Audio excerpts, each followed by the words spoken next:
Thanks, Ben. Welcome, everyone. Nice to be here. Nice to see some familiar faces, and also looking forward to getting to know some of you in this brief time that we're going to have together. I'm going to start with a little bit of a landing, just a centering. Just let's get here. Let's arrive. Let's be here. Part of arriving is getting your name written down and finding your seat. And so I just invite you to orient in your own space before we come in together. You might do that by looking around, maybe noticing whatever's around you. You might even just feel the chair that you're sitting in or notice your own comfort level. Maybe you forgot some water or tea or need to readjust that pillow. Just allow yourself to arrive. You might notice your feet on the floor and that the floor is connected to the earth's, feeling that connection to the earth. And if it fits for you, just noticing yourself in your own room, maybe even welcoming. Hello, there I am. And just drop into your own body here. Maybe taking a couple of breaths, noticing what it's like to breathe.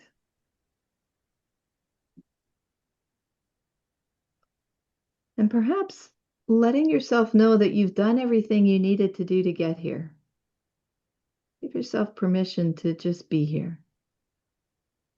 And if something is taking you away, perhaps writing it down so you'll get back to it after, or let's see if you can lessen your distractions.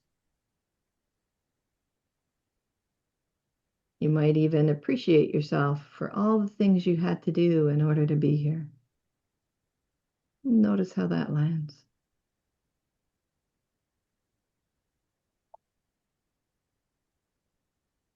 You might notice if you have any expectations of yourself or of me or of this session. Just allowing those to be here. And I invite you to drop into your curiosity.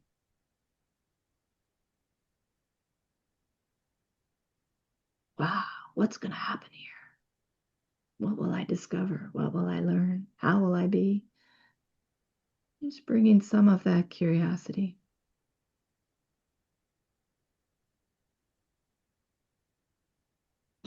And then letting yourself know that we're going to take a few more breaths, and then we're going to come back into this room together. And if everyone can be muted, then you can take a big breath and just let out a sigh. Open your eyes when you're ready and looking back out into the room and noticing a few more people have joined, and welcome. So nice to see so many people. Yeah. And so I'll ask that as we go on that you mute yourself, just because sometimes things are happening in your space that then, we're not sure about. But definitely if you have a question or something, especially if you're not understanding what I'm saying or if I'm going too fast, I do know that parts of me get very excited and I start talking really fast. So please, let me know, let Agnes know, and the team will slow me down a little bit. All right, so I'm just taking in all your beautiful faces. So a little bit more about myself is one of the things that has been on my journey is I could take care of myself, or at least tend to myself, and I could take care of others. And coming out to BC for the intensive was my way of reconnecting with myself. And I would do that. I would come out for 2 weeks, and feel reconnected with myself, find myself energy, and then I would be able to come back to work. And I would get into the same old patterns and I would bring some of that energy with me. But I had a hard time taking care of me while I was taking care of others. And so I have a feeling that a lot of us know what that's about. It's like we are giving people, we give to and give and give, and we tend to forget about our self-care. And so in the book that I wrote with two other physicians, in my story, it's the day that I couldn't be at work. It's the day that I felt like I collapsed. My personal um, suffering was interfering with my ability to be with others. And for me, that was terrible because now everybody knew that I wasn't competent to be with others. It was something about being seen as less than that day, right? So from there, I found self-compassion. And from there, I could really see, wait a minute, it wasn't that I wasn't competent. It was that there was so much on my plate that day and many days after. And so that was the beginning of kind of this, how do I take care of me and others? And that has become, it always has been, I think, a passion, but it became more of a passion of care for the caregiver. And that's really what I'm doing these days. A little bit more about the book. Lisa and Elizabeth and I, during the pandemic, we got together for support mainly. And Risa was doing some writing and we started doing some prompts. And one of the prompts we did the very first day is, what is a good doctor? What does it mean to be a good doctor? And we just wrote. And then we did things like, if I could speak to my preceptor or the person that my attending physician, what would I say to them now? And as we wrote, we started realizing when we would read it to each other and share it with each other, and then we started realizing, hey, I have parts like that. Hey, I felt like that. And so there was something about a common humanity about speaking for what was going on for us. And that's what the book really is about. It's speaking for our parts. So, what I wanted to do today was really also show a little bit of how Satir and internal family systems kind of integrated for me. And I just really appreciate that Satir was mentioned in the second book of Richard Schwartz. And I like to think I had something to do with that because I did go up and speak to him at one session and say, hey, this sounds like Virginia Satir. Anyway, I know he was influenced by her, and I was there. I have a part that needs to come in and say that, hey, she knew all of this as well. All right. So let me begin. Let me share my slides here. All right. And we'll just put it at the. So really, this is about relationships. How do we build relationships? Bringing curiosity and wonder to ourselves, bringing curiosity to, have you ever been in a situation or with a client and it didn't go the way you wanted it to go, and afterwards you're going, whoa, so oftentimes we judge or criticize ourselves.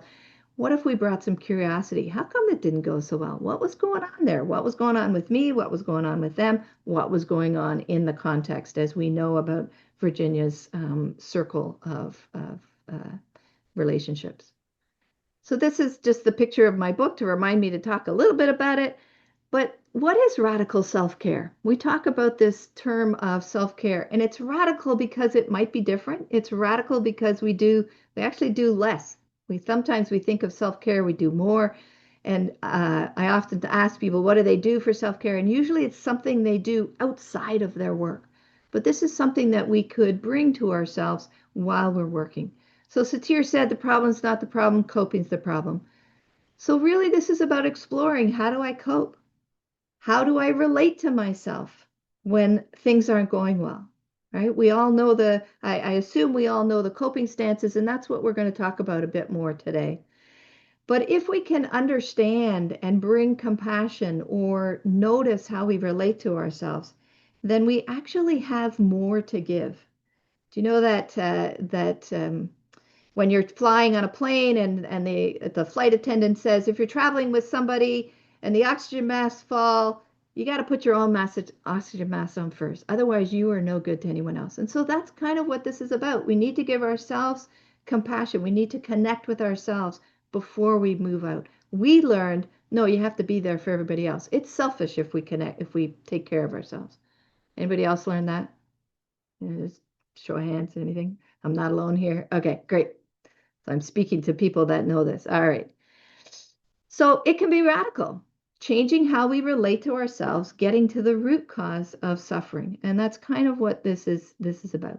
And this book is not just for physicians. I've heard from many people who are in healthcare or who are in a caring position that these parts also are, you can resonate with the parts that are in here. But we talk about it. How do these parts land in a medical culture as well? So sometimes I like to think of the metaphor, the sun and the clouds, in terms of self-energy and parts. The sun is always there. However, sometimes, clouds come over and block that sun. And when it's cloudy for a number of days, I've heard recently that there's been lots of fog out in the BC area. And when there's clouds and fog for so long, it can feel like the sun's never coming back. And we forget that the sun is there, right? But if we imagine the sun is always available, we can even think about it or feel it or know that it's there. And that's sort of how I now see self-energy, that it's available, but sometimes I don't have access to it. And what gets in the way of not having access to it, to its resources, to its wisdom? Also, I like to think of the clouds. We need our parts. We need one of my trainers, she says self energy doesn't do the dishes, right? When we're in self doesn't do the dishes. So we need our parts to help us in this world. And so the clouds also, if we didn't have clouds, we wouldn't have rain. If we didn't have rain, we wouldn't survive. And there's this sort of continuum that happens. So that's what I like to think about when I think about the clouds. Um, Yeah, so we may not have access to it, but it's always there. Does that ring true? It's like this thing that's there. And when we're younger, we really don't have access to it because of what we've learned. So for this moment, just see if you can, how do you experience self-energy? And I know this is done in a lot of the trainings because this is where I first felt into this a little bit. But think of a time that where you felt reasonably safe, relaxed, maybe in nature or on a beach, or maybe in the forest, listening to some music, running, dancing, someplace where you felt relatively safe. And bring that to mind, whether you are visual or whether you just feel it, and take yourself there right now. Just take a moment. Notice how you feel. Notice if there's any difference. And imagine there's no problem to solve here.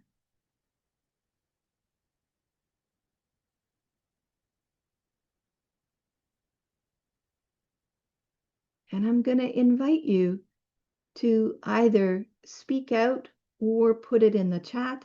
One word. What do you notice when you go to this place, when you feel into this? What are some of the things that you notice, either physically in your body or mentally? And if you don't want to, you can open your mic if you just want to speak out, or you can just put it in the chat. What do you notice? And I'm going to stop sharing for a moment. It's easier to see the chat if I stop sharing. All right. Calmness. Yeah. Relaxed. Lightness, a joy, gratitude, peace, restful. Yeah. And what I really found interesting is that, during some of the trainings, is that they said this is universal. Satir went around the world, and that we have a universal presence here. And this is universal, this self-energy. I can feel tingling in my body just as I think about it, that there's so many people around the world who know about this, right? Present, excitement, joy. Yeah, just notice how much more, you may feel more engaged, you may feel more alive. There may be more of a flow. Thank you. So I'm going to go back and share. Let's share again. Okay. So one of the things is, what are the qualities that come up, right? All of the things we said in the chat. These are some of the qualities of self-energy, or spatial awareness is another way to look at it, right? So there's calm, curious, compassionate, confident. Dick Schwartz talks about the 8 C's of self-energy. But I would also put in there joy, love, peace, and harmony. But what are the sensations? How do we feel when we're in self-energy? So feeling that sense of ease, that sense of relaxation, there's kind of a tingling. That's how I first noticed it. I would get tingling in my shins, and I would say, "Oh, I'm onto something here."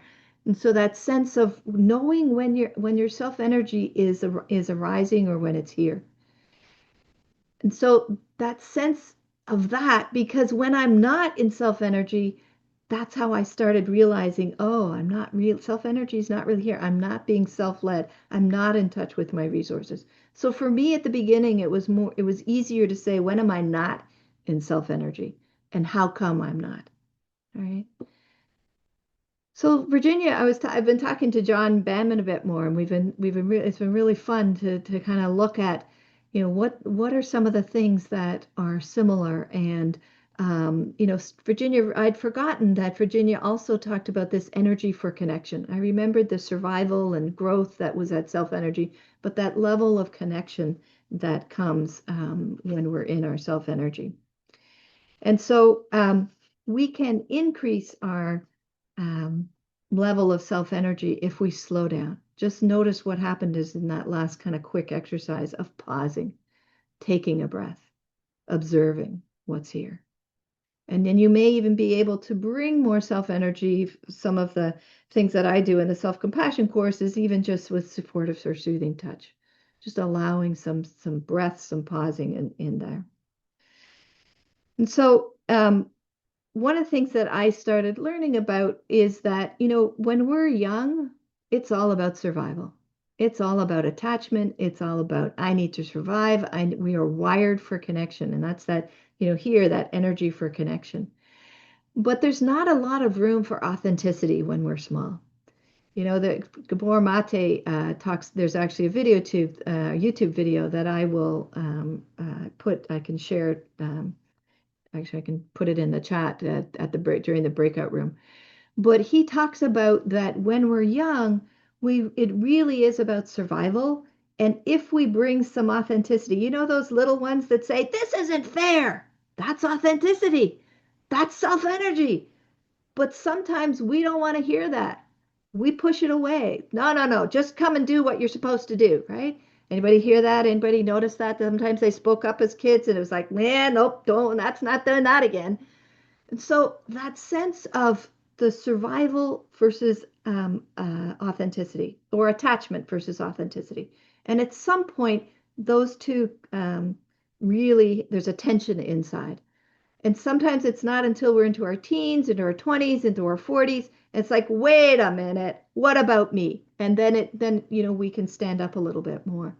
And so at the beginning, I would say that we are really wired for survival. When you look at some of the neuroscience, our brains, we're all wired for survival. We're not wired for happiness. We're wired for survival. And so some of these things that we can do is we can start looking at this as we are looking to heal. What are the parts of us that came in to promote us, to help us in this world? And maybe they're not helping us in the same way that what they were when we were younger. You might have always felt this little voice saying, something's not right. Maybe we need to change, but it starts sometimes as a little voice, but that has a powerful self energy behind it. All right. So I wanted to look, this is something a lead trainer, C. Sykes, brought in about a continuum of self-energy. We're never really all in, if we are all in self, it's like we're transcended, and, we may be in transformation. However, for me, this was hard to be on this earth. I couldn't live just in self, right? Because there were things to do. There were things to do, and so I needed to be on this earth. And so for me, I like to think of self-energy of, what's the self energy in me and what's the universal self energy? And that helped because I think for a long time I connected to universal self energy and didn't really feel the self energy within me. It's just recently that I'm starting to feel my own strengths, my own confidence. I think I had that, but some of it was a bravado. It wasn't necessarily true, coming from true, like really knowing things inside of me. And so that has helped me to just, I'm a very visual and structural person, and so it helped me to notice that there's a self energy within and there's a universal self energy. So if we are flooded or overwhelmed, we're not in self, right? We're just unaware and we're just surviving. And so that's that continuum there. And then there's this part sled. It's like, my coping stances are here. And I started when I was showing this to Mary. Actually, we were talking about, well, where would Satir feel if this might join in? And so this is my own thinking. This is not gospel, just so you all know. This is some my parts that are integrating what I've learned with where Satir was. So part sled might be something like I'm in my stick coping stance. I'm having a parts party. They're not necessarily getting along, but they're all there. And if I'm differentiated, it means that, I might be more aware. So I'm aware that I have perceptions. I'm aware that I have feelings. I remember the first time in one of the courses, it was like, I am me and I have feelings. What? Feelings aren't me? This was a new concept for me. And so that differentiation helped me to actually separate I am me and here's the feelings that were emotions or levels of the iceberg. And then we talk about being self-led. It's like I know my parts are here, but I'm doing things because I'm hearing from them and I'm integrating my who's the leader here right now. Sometimes we talk about who's driving the bus. I don't want my 6-year-old who's angry and saying things are unfair driving the bus. I would like an adult to be in the driver's seat. All right, so that's some ways of looking at it. So with internal family systems, really we're looking at the family systems on the outside, taking it on the inside. Dick Schwartz was also in doing family therapy, right? And he actually worked in Chicago, and so that's why we know that there was some influence by Satir. I've heard it recently referred to as a constraint release model. Can we take off things that we no longer need? Can we unburden? Can I realize I'm coming from a coping stance? Maybe I don't need that coping stance in this particular situation. I might need it. You know how when we talk about coping stances, and I really love that you want someone who's super reasonable in an emergency. You really do. It's like all about the emergency.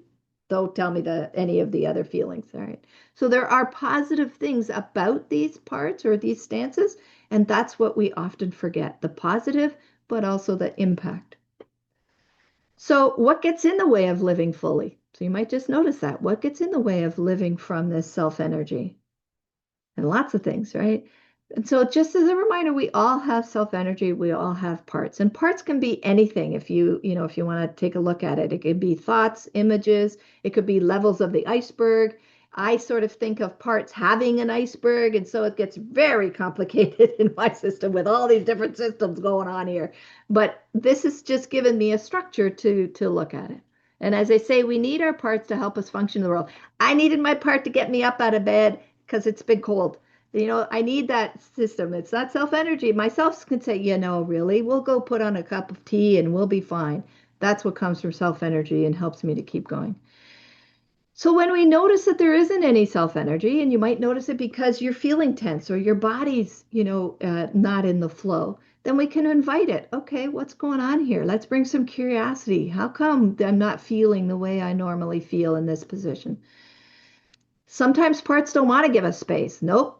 I know that in this situation, you need to be super reasonable. I know that you need to placate this person, right? And so sometimes parts won't give up what they're doing, but notice how you are feeling toward them, right? How do I feel toward this part that is helping me right now? Do I feel compassionate? Can I understand why it's doing this? So this is kind of this sense of looking at the feeling toward is that relationship. What's my relationship with this? And so noticing how we relate to ourselves. The interesting thing, as soon as you connect with something, there is this release or more self-energy comes into the world because we have this energy of connection, which is self-energy. And as we connect and relate in a positive way, in a way that is open-hearted, there's more self-energy. And that's why when we are in a group, there's actually way more self-energy in a group situation than when we're by ourselves.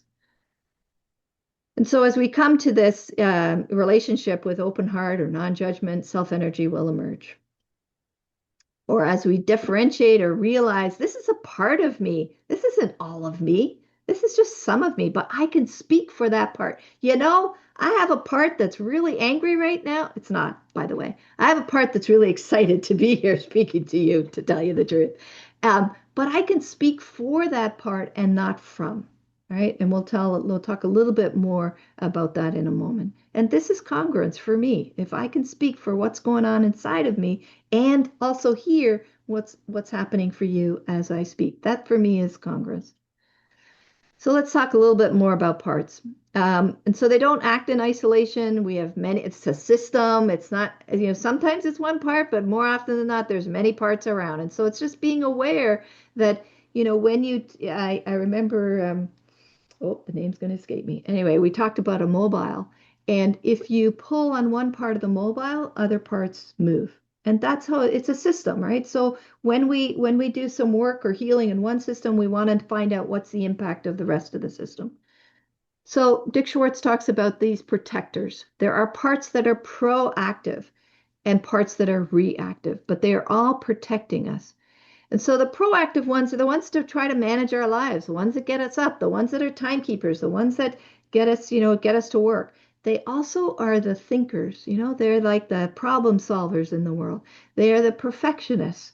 They can also be the critics. You can have a manager that's a critic. I mean, anything can be anything, but the intent or the job is proactive. It's really trying to manage your life. It's trying to avoid suffering or avoid shame. Shame is probably the biggest thing that we're trying to avoid in our lives and creates most of our suffering, and that things run smoothly. But if things don't run smoothly, for instance, that day at my office when I was not feeling like I could be with others, I had some reactions about it. And I had some grief because the person I would have turned to had passed shortly there. So then it increased my activity or activation in that moment. So reactive parts come up in reaction. They come up in reaction to pain. Or if we start feeling shame. Has anybody felt shame in this room? You don't have to put your hand up, because if you put your hand up, then they're actually breaking the silence that you felt shame. However, I know that it's a common thing, so I'm sure that everyone's felt shame. But when you feel shame, it's that horrible feeling of like, I don't want to be seen. So the reactive parts, what I just did there, that's a reactive part. It's like, you're not going to see that I'm incompetent. You're not going to see that I feel unworthy. You're just not going to see that. How is that going to happen? I'm going to get mad at you. How come you're making me feel this way? So I'm going to get mad at you. I'm not going to be in terms of my own feelings. I might distract. It's like, let's go do something that I know I'm competent at. And so that anger, rage, dissociation, substance use, all of that are reactive. And if we realize that they're really trying to help, but we don't like them, right? Sometimes we do, but sometimes those distractors are helpful. They give us lots of comedy, lots of humor, but they, often get shamed. And so we'll talk a bit more around that. And then he talks about these vulnerable hidden parts. Those parts we don't want anyone to see. So these are the ones that often, and as I think about this when I bring in Satir, these are the ones that carry the yearnings. I just want to be loved, right? I don't feel love. And so these are the parts that carry beliefs that really often feel alone. I mean, our whole system can feel alone, but these are the ones that can carry some of that. Right? And we can get curious what's driving our system. Right? Sometimes for some people that we know, it's the reactive parts that are driving the system, right? They are never serious and they're just always doing these things. And so we wonder about that. And for some people, we need to get some managers on board, right? You need to get some parts that will help regulate. All right. So let's just take a breath. That's a lot of information I'm giving you. I know that you'll be able to see it on YouTube so that this is being recorded and you'll be able to come back to this. You don't need to necessarily know this for today to be here, but just that sense of there's a system within ourselves as well. And Virginia knew that. She talked about the iceberg, right? And so this just noticing that you might have parts inside. So we're going to do just another little exercise here. And what I want you to start with is a feeling, and I'm going to stop this. Well, I can keep this slide. Actually, I'll stop the share. All right, I'll just have to be reminded to start the share again. All right, so you can choose whatever feeling you like. And we're just going to do a short thing. It's saying to yourself, I am sad, or I am angry. I am afraid, whatever you want to choose. I am mad. Then just say that to yourself and notice what happens in your body. Notice what you're feeling. You might, if you want really fast, you can do your iceberg about even just saying that. It's up to you. But just really notice what's here. I am sad.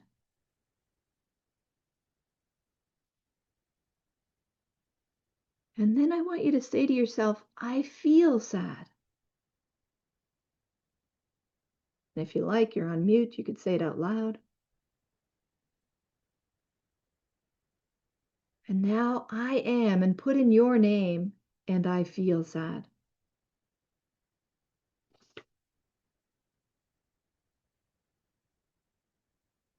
I am, and put in your name, and I am aware that I feel sad.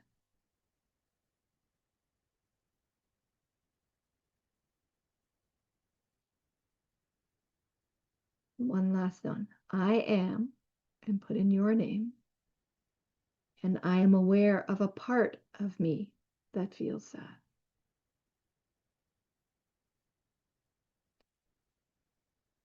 And then notice what's here in this field around you. Notice if there's a little bit more space between that feeling. And if there is, that's wonderful. If there isn't, that's okay too. But that sense of I am sad is not all of me. I am Robin, and I am aware I have a part of me feeling sad. So it just allows me to be here with this part feeling sad. And so that's the differentiation. That's the sense of a part. All right. Let me go back and share. Maybe I'll get a thumbs up from people, sideways, thumbs down. How was that? Did you notice some of that? Robin, we did have a question, and that Yeah. is pain a part? You've mentioned anger Pain. and many other Yeah. things. So it could be anything can be a part. That's how I would just say. But, pain is in our body and our body speaks to us. So I get curious. Is it a part that's speaking to us through our bodies? Like anxiety. How many people feel anxious and feel it in their tummies? How many feel excited and feel it in their tummies? It's the same feeling, but I don't know if it's excitement or if it's anxiety. So I get curious. What's your body saying right now? The short answer is it depends and get curious, but it could be, yes. And then how do I relate to that pain is more than often a part. I can be proactive with my pain and I can be reactive with my pain as well. So yeah, it's really just get curious. If this pain had an iceberg, what would it be, right? Get curious. Like if the pain had feelings, what would it want you to know? If the pain had beliefs about it. So you could get curious about anything for sure. Yeah, thanks for that, Mary. All right. So let's go to these coping stances. All right. So I'm noticing time. I think we're still good. So, Virginia Satir talked about problem solving. And when I went back to the stances after learning about some of this proactive and reactive, in our lives, what are we accepted for? What's allowed in our lives at school? What's allowed? Problem solving and people pleasing. That is promoted in ourselves, right? It's like be a good girl, be a good boy, whatever, be nice, be kind, all of those things. So these stances are promoted. How do I feel toward these stances? These stances kept me going in the world. People pleasing, it's like I knew how to make people happy. I knew how to make people like me. Didn't always work, but it was something that my system certainly lived with and thought that I had to be this way. Right. So what happens when we don't want that anymore? We can get a little angry. What happens when I stand up for myself and it looks like blame? How do people react to me when I'm in a blaming stance? I don't, anger was not okay for me because it was not okay in my world. What I started seeing is I could see that people didn't like it when I got angry. So I shamed myself for being angry. So how did I relate to this stance? That stance bad. People who blame are bad, right? And I don't necessarily believe that, but I had a part of me that believed that for sure. So what about distracting, right? I see distracting now. I see that. I mean, I definitely dissociate and distract and did that as a kid. And so I see that now. What's the positivity of that? Right? And when we look at family reconstructions and you look at who's the family therapist in the room, it's the one who distracts because they're trying to help the family. So just notice the positivity of this, but often these parts get shamed, blamed, and are negatively seen, right? And so I want to actually open it up. They're just reactive parts. They're just doing what they do to try and protect us from feeling whatever's going on inside, right? And so just noticing, how do I relate to myself? Can I look at all three things? What do I need? And I hear there's another stance that's come up. What happens when I negate everybody else and just be with myself? And I heard that it's called self-absorption. You know what? I would go between this one that's right there right now and people pleasing. And that's what happened to me when I saw this. It's like, oh yeah, that's what I did. I would go from taking care of me to taking care of others. And it didn't feel very good when I was just taking care of me. Right. And so that whole thing of self-compassion, and I think it's really interesting to bring that in here because it actually is a good thing to take care of you. But what if I took care of me while I'm taking care of you? And I move back to that other. And so very quickly, I just wanted to bring this in here. Needs and yearnings do not conflict. They are universal. But our strategies to get those needs met conflict. That's where our differences come in. That's where these stances become a problem when we're in a relationship.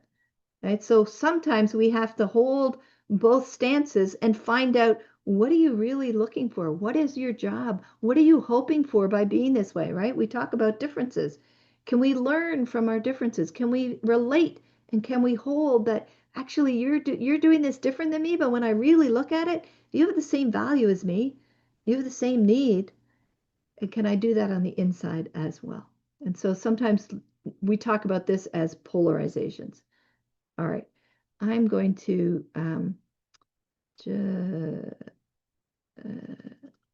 okay. So one last thing about the book is that it's so weird to make a quote and say, this is from Dr. Beardsley, Adams, and I just have to say there's a part of me that's kind of proud that I put a quote in here from our book. But sorry, that's another part saying don't do that too much. However, okay.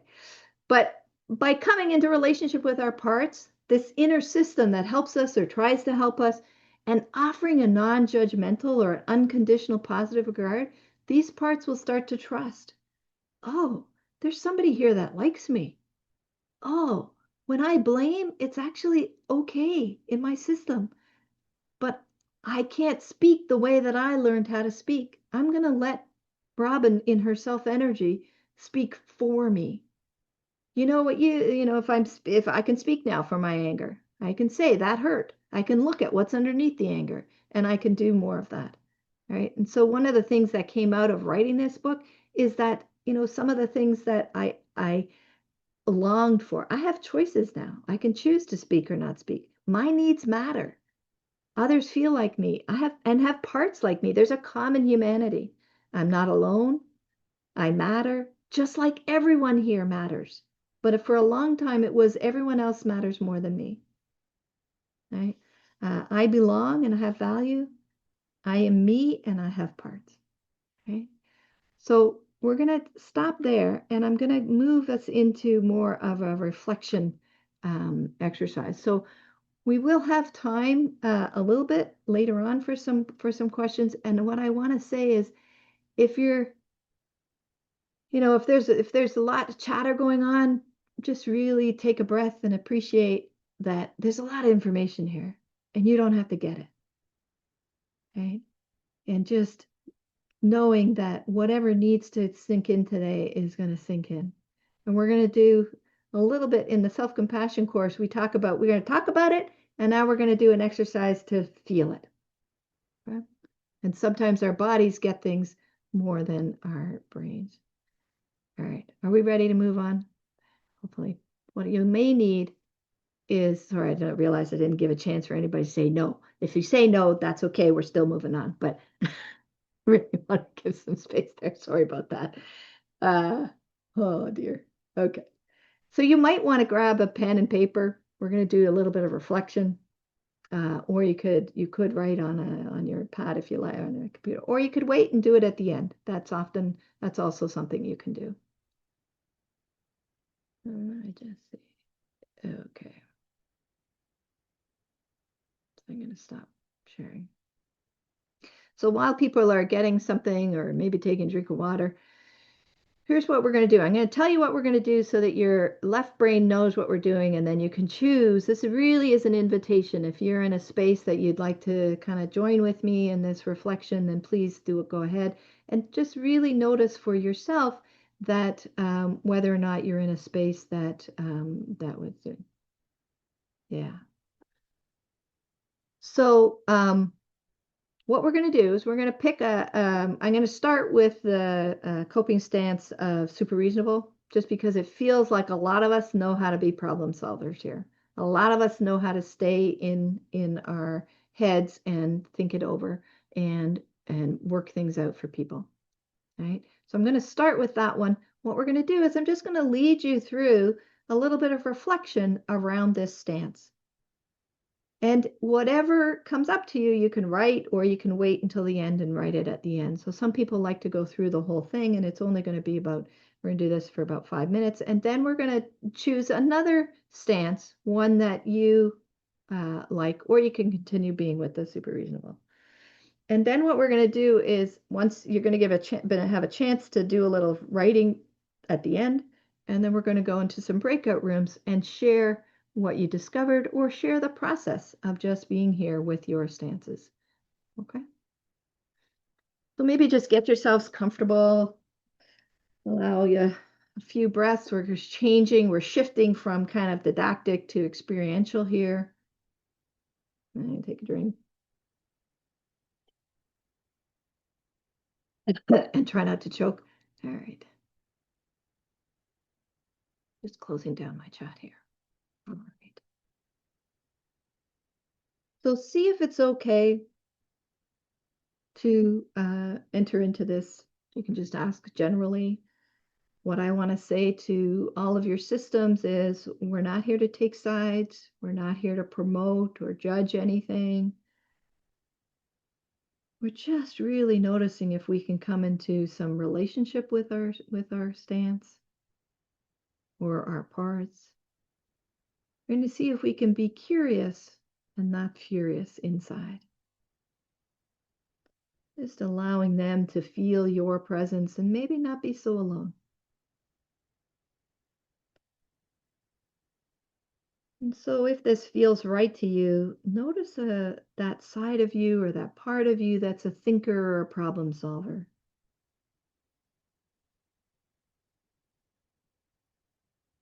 Just notice, how are you noticing this? You might notice in and around your body. What's it feel like when you are in this problem solving mode or stance? You might even do a little bit of an iceberg. How do I think? What do I expect?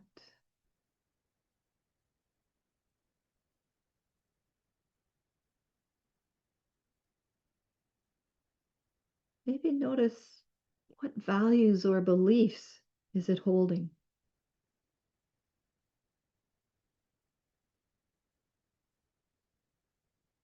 And maybe even, is it okay to bring attention to this? Is it okay for you to see this and be here with it?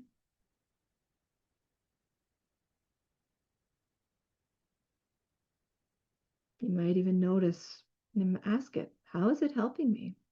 How are you helping me? What do you do for me?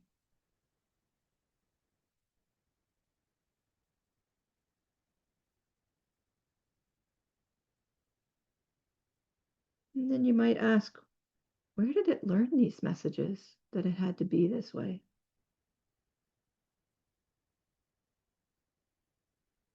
Or where did it learn these beliefs?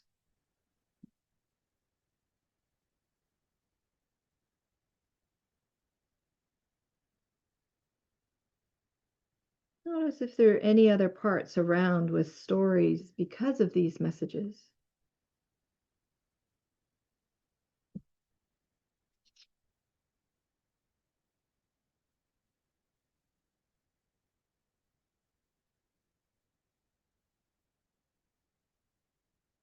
You might ask it, what is it concerned would happen if it didn't do what it does for you? What is it concerned would happen if it didn't do this for you?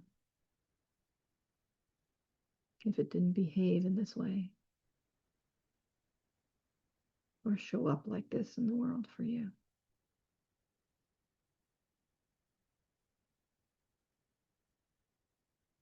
Notice if the answer makes sense to you or sound familiar. Ah, that's why you do that.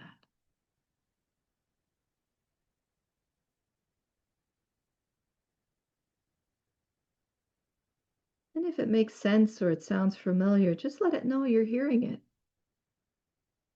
Let it know you're listening. Let it know you're understanding a little bit more about it.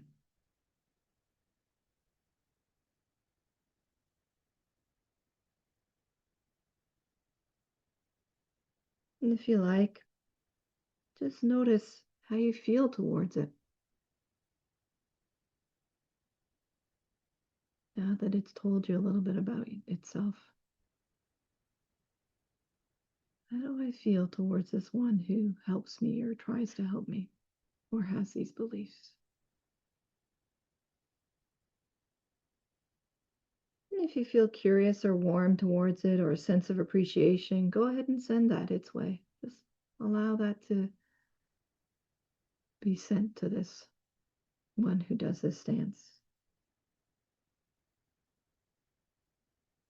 But if you notice something else, maybe not quite ready to be with this, or maybe there's some frustration or there's, some irritation that it does this, that's okay.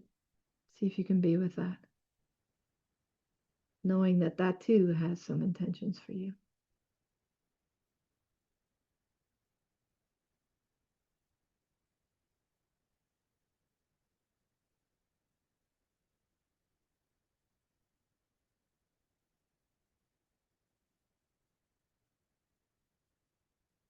And I think in the interest of time, I'm going to have you stop here and just notice, just write down whatever you noticed, whatever you discovered. Maybe this part wants you to draw something, or maybe you became aware of something else, other parts. Just take a moment. What did you notice? Did it answer any of those questions?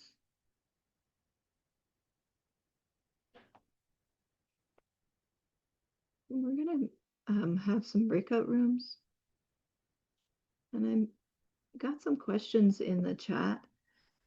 These are some questions if you'd like to direct some of what you're going to be talking about in the breakout rooms. What did you notice or discover?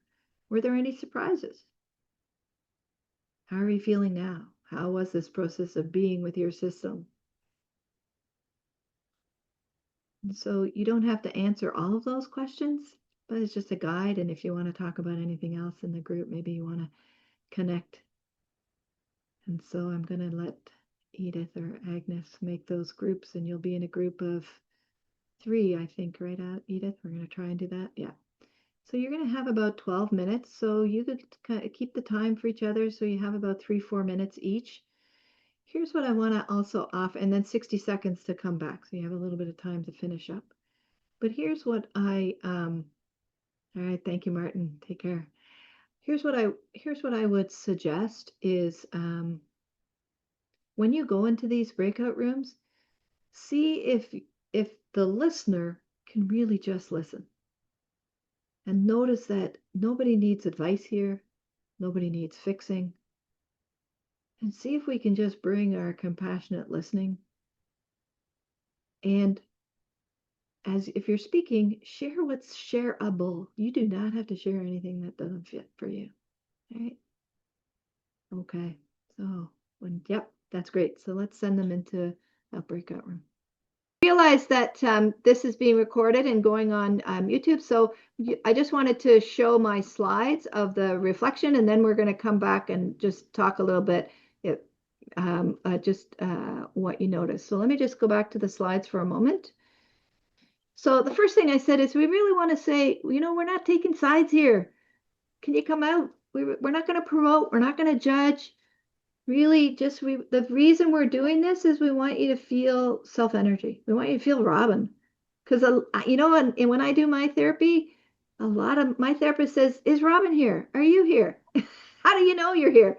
And that's been my journey because my parts don't know me because I cut off, from about here down. Didn't really pay attention because that's how I had to be in the world. Boring. These are the questions that I ask there. How are you noticing this part? And we talk about in and around your body. Like some people notice parts like energies or colors, whatever. How is it showing up for you today?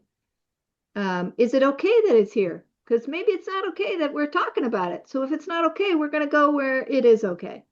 Right? We're not going to bypass our protectors. What values or beliefs is it holding? You could actually go through the whole iceberg. Where did it get these messages? How come these messages are here? And sometimes that's there, right there. Did they know that you don't need that anymore? That's another thing. Anyhow, are there any parts around with stories? Because there's going to be parts that have stories about this. And this one, what is it concerned would happen if it didn't do this? That's picking up the fears that it won't change until it can trust that it's okay to change, right? It won't let you lead until it feels okay that you can lead. Does it make sense or sound familiar? How many people want to be heard? How many people want to be seen? So we want to let them know that we're understanding that. Oh, that makes so much sense to me. No wonder you did that. Oh, I'm so sorry you had to do that. I'm here with you right now. Maybe we don't need to do that so much. And so that's kind of the connecting and the deepening we can have self energy to our parts. So let it know whatever you discovered. And you might even say, "Did I get it?" I have some parts go, "No, I mean this." Have you ever talked to a little kid and you're talking to them and they say, "No, that's not what I mean. I mean this." So just being open that maybe you got it wrong. And then there's this sense that we do deepening of self depart. So, how are you feeling towards it? That really tells us how am I relating to it? Am I bringing self energy? Am I here with an open heart? Or am I here with frustration? And if you feel curious or warm, then sending that. I often think of it like a wave. I'm sending it to the part. And what do you feel when you feel compassion from somebody? What do you feel when you feel warm-hearted from somebody? You feel good. So these part now sometimes I've had parts who get scared of that. It's like, whoa, that's too much. You can't, like, I was surprised when I noticed some people who couldn't handle, who didn't want compassion. So then I would choose curiosity. And if you notice something else, it's another part. That's all. And so can we be open-hearted to that as well? Um, and just being with your system. Okay. These are my websites. These are my contacts. Yourcompassionateself.ca. And ifsmedicine.ca. So Your Compassionate Self is what I do, the self-compassion training. And I only see people in Ontario, sorry for that. Although I did do a session with Satir, it was a 6-week session bringing self-compassion. So if you have a group that wants to do that, you can contact me at Your Compassionate Self. IFS Medicine, if you go there, there's a QR code, or sorry, not a QR code. You can drop down and order it online. I think any bookstore in Canada now, they can actually order it.